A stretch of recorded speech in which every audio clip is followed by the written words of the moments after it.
Day 14 of Vice President Sara Duterte's impeachment trial put the spotlight on how confidential funds were spent, with a COA auditor flagging questionable activities, receipts, and the handling of cash advances.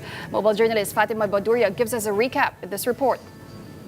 The 14th day of the impeachment trial of Vice President Sara Duterte saw Sailin May del Campo, Commission on Audit Intelligence and Confidential Funds Audit Office or COA-ICFAO auditor, on the witness stand, resuming the prosecution's presentation of pieces of evidence on Article 1 or alleged misuse of confidential funds. During the direct examination led by counsel for the prosecution Lorna Kapunan, Del Campo identified documents submitted by the Office of the Vice President to COA in relation to its confidential funds. This includes the OVP's list of activities in December 22 that comprised Christmas activities, meetings, tree planting, and medical missions that use the said funds.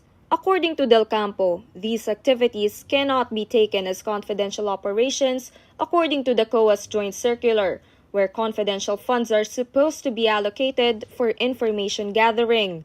Moreover, Del Campo says the OVP failed to provide proof of success that such operations occurred during the activities listed. Ang hinahanap ko po kasi dito, sample po doon sa isang activity is nakalagay probable threat, CTG, parang ganun, NPA po. Ang hinahanap po kasi is payment of rewards.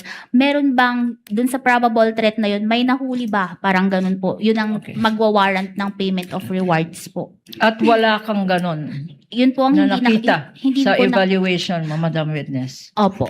The witness also identified some acknowledgement receipts submitted by the OVP and DepEd, containing unusual names like Pia Piato Slim, Ralph Josh Bacon, Jay Camote, and even those with the same surnames as senator judges, including Clarice Ontiveros and Diane Maple Lapid. Moreover, multiple ARs from DepEd shows that cash were received from Davao, Negros Occidental, Makati, and Agusan del Sur on the same date, while Del Campo says that only DepEd Special Disbursing Officer Edward Fajarda is the only one authorized to carry out the distribution of the funds. Del Campo also recalled the SDOs of both the OVP and DepEd testifying that they transferred the cash advance to members of the Vice Presidential Security and Protection Group, leading her to issue a notice of disallowance. Instead of a notice of suspension, diniretso nyo agad sa notice of disallowance. Opo, tama po. Anong pinagbasihan ninyo nito?